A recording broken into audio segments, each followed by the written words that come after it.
సుమారు 3,30,000 కోట్లతో తెలంగాణ బడ్జెట్ ఇవాళ శాసనసభలో ప్రవేశపెట్టనున్న భట్టి. ఈ ఉదయం ఆమోదం తెలపనున్న కేబినెట్.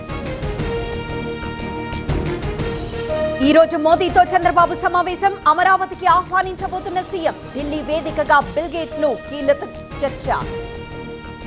ఎస్సీ వర్గీకరణ బిల్లుకు అసెంబ్లీ ఆమోదం. దళితుల అభ్యున్నతికి కట్టుబడి ఉన్నామన్న రేవంత్. సీఎం చిత్రపటానికి కార్యకర్తల పాలాభిషేకాలు. చంద్రబాబుది ప్రజల వద్దకు పాలన విధానం. నెలాఖరుకు వాట్సాప్ ద్వారా 300 ప్రభుత్వ సేవలు. మనమిత్ర యాప్ గేమ్ చేంజర్ గా మారిందన్న లోకేష్. విశాఖ మేయర్ పీఠాన్ని కాపాడుకుంటాం. కార్పొరేటర్లను బెదిరిస్తే ఊరుకోమన్న అమర్నాథ్. టీడీపీ చీప్ పాలిటిక్స్ మానుకోవాలన్న కన్నబాబు. విజయసాయిరెడ్డికి రెండోసారి నోటీసులు. ఈ నెల 25న విచారణకు హాజరు కావాలన్న సిఐడి. కాకినాడ పోర్ట్ వాటాల కేసులో ఇంట్రాగేషన్. అభి చిన్న కన్ఫ్యూజన్, ఫ్లాట్ కొనాలా సైట్ కొనాలా? కన్ఫ్యూజన్ ఎందుకు? ఒక రియల్ ఎస్టేట్ ఎక్స్పర్ట్ తో మాట్లాడు. ఎలా? బాస్ వాలా. Be the boss. సిద్దిపేట జిల్లా తిమ్మక్కపల్లిలో చిరుత కలకలం. పెద్ద చెరువు గట్టుపై సంచారం. పొలాలకు వెళ్లాలంటే భయపడుతున్న రైతులు. దేవాదుల పంపింగ్ మోటార్ల ప్రారంభం. గోదావరి జలాలతో వరంగల్ సస్యశ్యామలం. దేవాదుల పూర్తి చేయడమే లక్ష్యమన్న ఉత్తమ్. రేవంత్ కి బీసీ సంఘాల అభినందనలు. తనకు కాదు రాహుల్ కి చెప్పాలన్న సీఎం. సర్వేలో పాల్గొనని వాళ్లను కలుస్తున్నారని ఆక్షేపణ.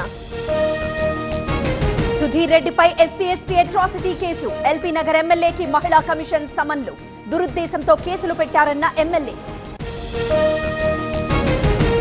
సర్కార్ కక్షతో పంటలు ఎండిపోతున్నాయి. నీళ్లిస్తే ఉత్తమ్ కాళ్లు కడిగి నెత్తిన చల్లుకుంటా. రైతులకి పరిహారం ఇవ్వాలన్న జగదీష్.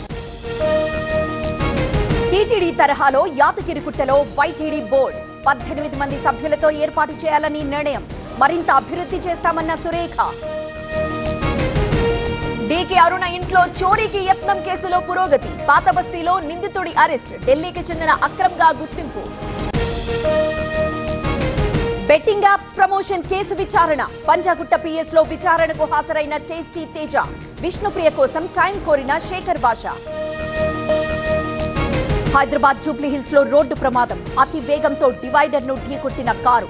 బెలూన్స్ ఓపెన్ కావడంతో ప్రయాణికులు సేఫ్. ఆధార్ తో ఓటర్ కార్డ్ అనుసంధానం. పలు శాఖల కార్యదర్శులతో సిఇసి చర్చలు. సాంకేతిక అంశాలపై త్వరలో సంప్రదింపులు.